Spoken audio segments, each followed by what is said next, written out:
Hello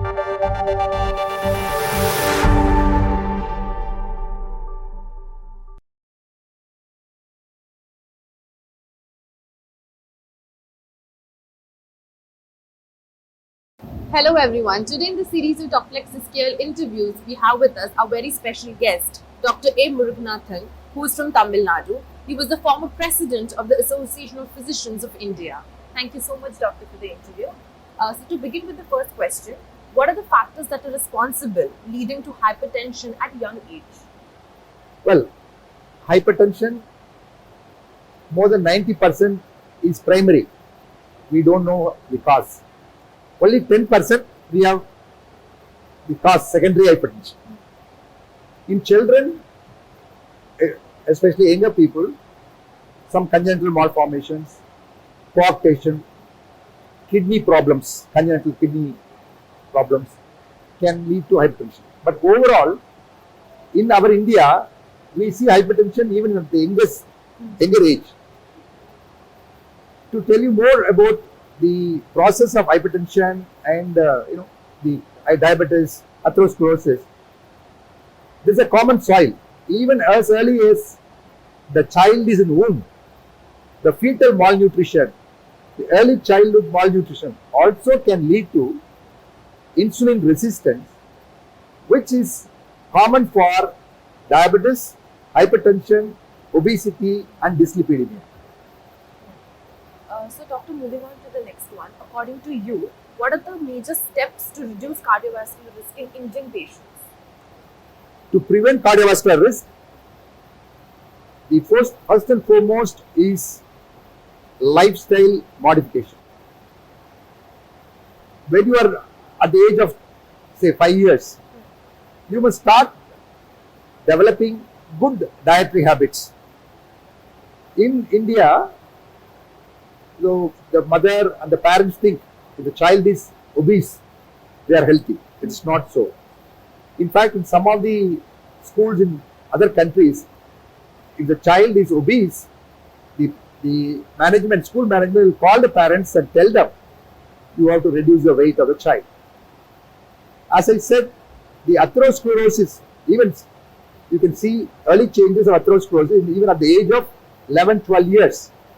That means you should give proper advice about this, health education to the youngsters. I feel every child, when they learn in the school, they should have a chapter on health education. Yeah. Coming to lifestyle modification, nowadays children are glued to television, Wi-Fi, internet, mobile phones, WhatsApp. This WhatsApp syndrome is a big problem all over, all ages. Everybody is in WhatsApp. Even in the meetings, when the lecture talks, they look into the WhatsApp. So that menace, you should not encourage children to use mobile phones, WhatsApp, and they should not sit in the television. Again, the television, everyone, including the ladies, the seniors, the youngsters, they watch television and in front of the television they eat. They don't know what they eat. When they see the cricket match, they are absorbed into the cricket match. When they see the serial, the women start crying and eating there. So avoid eating in front of the television. Make the children to go out and do exercise. Between 10 a.m. to 3 p.m. you get vitamin D in the sunlight. None of us go in the sunlight, so we don't get vitamin D. So vitamin D also, lack of or deficiency can cause problems. So to get the vitamin D, go to the natural vitamin D. Coming to the exercise, we must make the children do some exercise, do some games. We don't promote games in India. We must promote. Now I'm happy, at least we are getting some gold medals. A small country getting in Olympic 10 to 20 gold medals. We have got more than 120 crores of people, but even 1 or 2 gold medal is very difficult to get. That is because we don't inculcate the habit of exercise, playing games. So from the childhood, you must make them, encourage them sports activities. Then again, genetically also, one can get hypertension or diabetes. Suppose father and mother have diabetes, hypertension, there may be chance of getting, so genetic. So when you know all that, you should start screening. What do you do mainly for screening?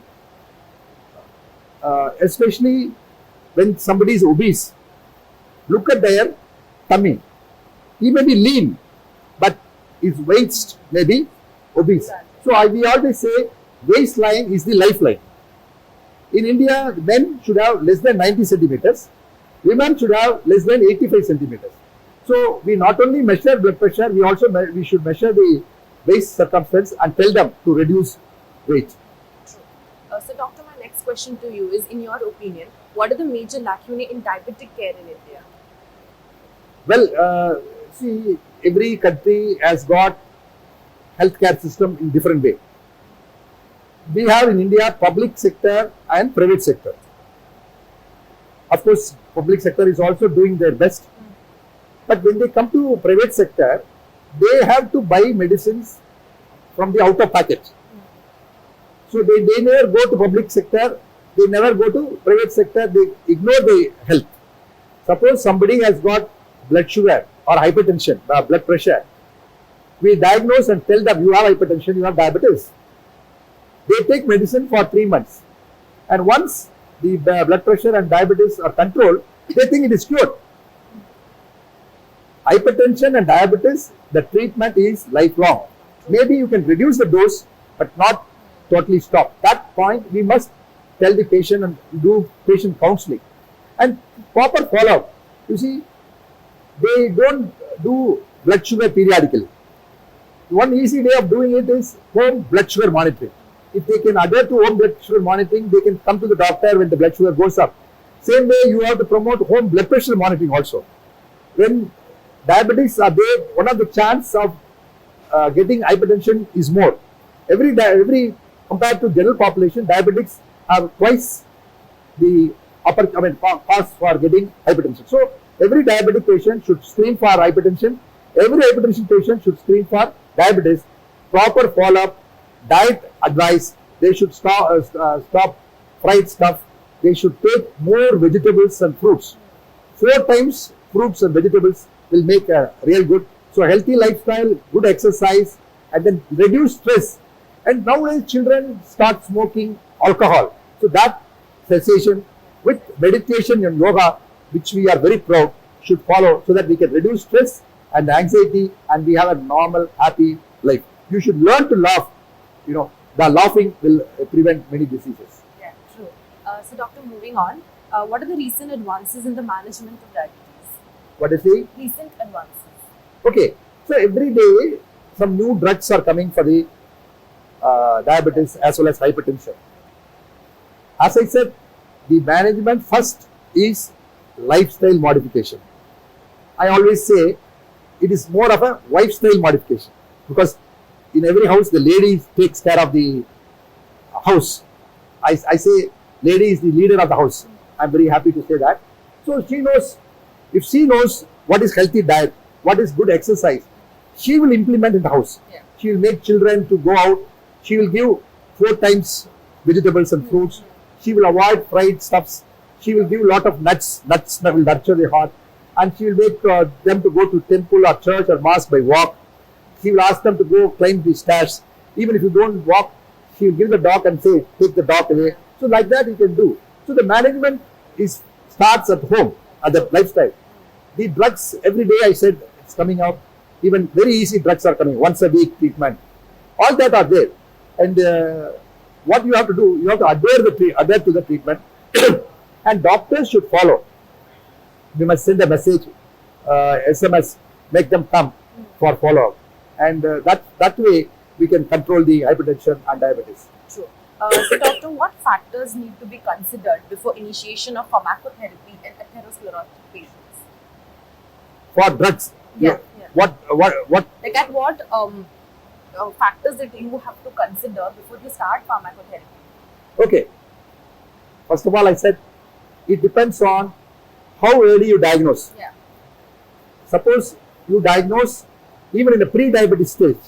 We say pre-diabetes, when we do fasting glucose is more, glucose tolerance, there's impaired glucose tolerance, and when HbA1c is in the borderline, we call them as pre-diabetes. In the pre-diabetic stage or early diabetic stage, you must tell them to follow intense lifestyle modification. Observe them if they follow lifestyle and check their blood sugar and blood pressure and see if it is under control. If it is not under control, you stop the drug. Only when it is not under control. Suppose if you detect them very late, by the time all the organ damage is there, you have some eye changes, kidney microalbuminuria, if you have ECG changes, then straight away, not only lifestyle modification, you put them on drugs because you should not wait. Now people say instead of a single drug, monotherapy, combination therapy, because it acts in different ways, and it is good because the more you reduce early, you get legacy effect later on. So that way, depending on the individual, we start the treatment and make them under control so that we can prevent complication. The diabetes can lead to all problems: retinopathy, nephropathy, cardiopathy, uropathy, all pathies. And if every pathy is there, then you will have to go to Venkatachalapathy. So, Doctor, how has been your overall experience attending the RSSDI conference? Oh, it's a great feeling. We get so many good speakers. You see, you cannot learn everything in the book or internet. People are more worried about Wi-Fi and internet. You cannot learn many things because experience also is good. So we say evidence-based medicine, experience-based medicine. So experience you can share with a lot of scholars who have come, not only in the hall, even when we take food, when we meet outside, when we discuss, we can clarify what are our doubts, we can exchange our views. And you know, the knowledge you can get it from the books, but attitude, you get it only from the people like this. So I think this is a great conference.